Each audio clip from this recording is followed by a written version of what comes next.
wabarakatuh.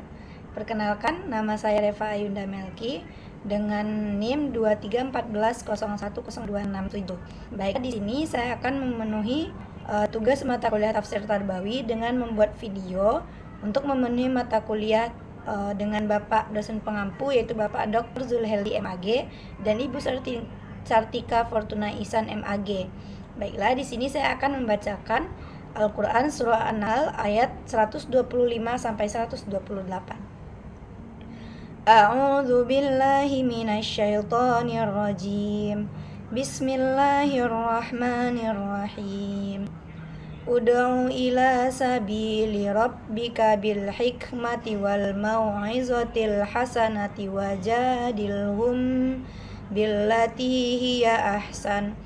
Inna rabbaka huwa a'lamu biman dhalla an sabilihi wa huwa a'lamu bil muhtadin. Wa in 'aqabtum fa'aqibu bimithli ma 'uqibtum bih wa la in sabartum lahuwa khairul lis-sabirin. Wasbir wa ma sabruka illa billahi wa la tahzan alaihim wa la taku fi sayqim mimma yamkurun. Innallaha ma'al ladzina taqaw wal ladzina hum muhsinun. Terjemahannya yaitu, serulah manusia kepada jalan Tuhanmu dengan hikmah dan pengajaran yang baik, dan berdebatlah dengan mereka dengan cara yang baik. Sesungguhnya Tuhanmu, dialah yang lebih mengetahui siapa yang sesat dari jalannya, dan dialah yang lebih mengetahui siapa yang mendapat petunjuk. Dan jika kamu membalas, maka balaslah dengan balasan yang sama dengan siksaan yang ditimpakan kepadamu. Tetapi jika kamu bersabar, sesungguhnya itulah yang lebih baik bagi orang yang sabar. Dan bersabarlah Muhammad, dan kesabaranmu itu semata-mata dengan pertolongan Allah. Dan janganlah engkau bersedih hati terhadap kekafiran mereka, dan jangan pula bersempit dada terhadap tipu daya yang mereka rencanakan. Sungguh, Allah beserta orang-orang yang bertakwa dan orang-orang yang berbuat kebaikan. An-Nahl ayat 125-128. Tafsirannya yaitu, yang pertama An-Nahl ayat 125. Ayat ini mengajarkan metode berdakwah santun dengan hikmah, menggunakan kebijaksanaan dan pertimbangan yang tepat, dengan mau'izah hasanah atau nasihat yang baik, menyentuh hati dan tidak kasar, dengan cara terbaik saat berdialog, yaitu menjawab dengan lembut dan logis, bukan dengan caci maki. Selanjutnya itu tafsiran pada ayat ke-126. Ayat ini membolehkan membalas perlakuan buruk asalkan sepadan dan tidak berlebihan. Namun, kesabaran dan menahan diri itu lebih utama, karena menunjukkan keimanan dan kekuatan moral yang tinggi. Selanjutnya itu pada ayat ke-127. Allah memerintahkan Nabi Muhammad SAW untuk sabar, dan menegaskan bahwa kekuatan sabar datang dari Allah, bukan dari diri sendiri. Jangan terlalu larut dalam kesedihan atas sikap penolakan atau mungkar musuh-musuh dakwah. Selanjutnya itu pada ayat 128.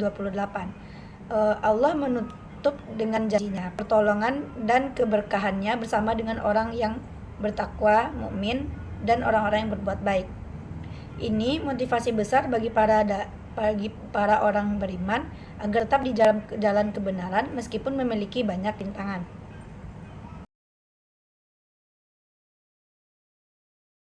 Relevansi Quran Surah An-Nahl ayat 125 sampai 128 dengan relevansinya dengan dunia pendidikan.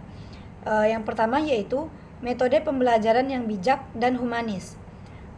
Guru harus mengajar dengan hikmah dan memenuhi kebijaksanaan, menyesuaikan pendekatan dengan kondisi jiwa. Gunakan nasihat yang baik, membangun hubungan emosional dan memotivasi murid secara pribadi. Selanjutnya, ajarkan toleransi dalam berdiskusi dan berdialog, bukan emosi atau pemaksaan. Selanjutnya, ini mencerminkan pendekatan pedagogis yang inklusif dan empatik. Yang kedua yaitu pengendalian diri dan pendidikan etika. Relevansinya dengan pendidikan yaitu menanamkan nilai pengendalian diri dan tidak mudah terpancing emosi. Selanjutnya, mendidik siswa untuk tidak reaktif dan balas dendam, melainkan memilih sabar sebagai sikap utama. Guru juga diajarkan untuk tidak membalas perilaku buruk siswa dengan keras, tetapi mengarahkannya dengan pembinaan. Yang ketiga yaitu keteguhan hati dan kekuatan mental pendidik. Guru sering menghadapi tantangan atau siswa yang sulit diatur, lingkungan yang tidak mendukung. Ayat ini memotivasi untuk tetap sabar dan ikhlas. Sabar bukan pasif, tapi resiliensi dalam mendidik, menanamkan sikap mental yang kuat pada peserta didik dan tidak mudah putus asa atau stres. Yang keempat, tujuan akhir pendidikan.